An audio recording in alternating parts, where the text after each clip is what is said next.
I wasn't always running. There was a time I walked into places like I owned the ground under my boots. Badge opened doors, men with guns stepped aside, nobody asked questions. That ended the night they sent me to the facility. The place sat past the last road like it didn't want to be found. Concrete buried into the earth. Floodlights burning through the dark. Fences layered over fences. Guards watching everything that moved. Even the air felt controlled. Inside was worse. Too clean. Too quiet. The kind of quiet that makes your ears ring. No talking, no footsteps. Just machines breathing behind steel walls. Then I heard screaming, muffled, cut short, like somebody hit a switch and turned a human being off. Nobody reacted. Nobody even looked up. That's when I knew something was wrong. The first room I opened smelled like metal and sweat. Rows of chairs bolted to the floor. Straps, wires, blood dried into the seams of the metal. One chair was still moving, slow, back and forth, like whoever had been in it left in a hurry. The next room still had people inside. Not soldiers, not volunteers. People, strapped down tight enough to leave bruises through their skin. Most of them didn't move. Some twitched like electricity was still passing through them. One of them opened his eyes when I stepped closer. He tried to speak, but something inside his throat moved wrong, like it wasn't built for words anymore. That's when the alarm started. Red lights spinning across the walls, steel doors slamming shut down the corridor, boots running, voices shouting my clearance code like it meant something, like I still belonged there.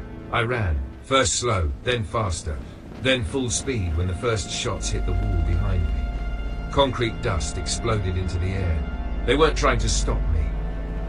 They were trying to erase me. I cut through a maintenance hall barely wide enough to turn around in. Pipes sweating overhead, water dripping on the floor. The place smelled rotten, like something had been left down there too long. That's where I felt it. Something warm sliding down the side of my face. I wiped it away without thinking. White, thick, stretching between my fingers, still warm, like it belonged inside me.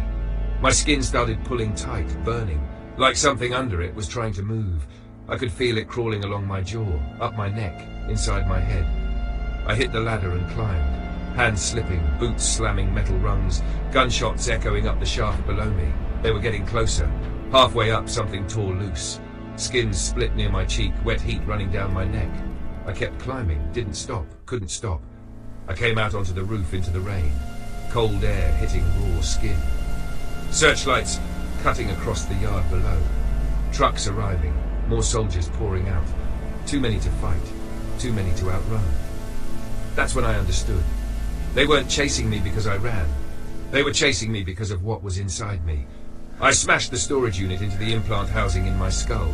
Hard enough to spark, hard enough to break it. The coordinates burned into my head. Only place they couldn't reach.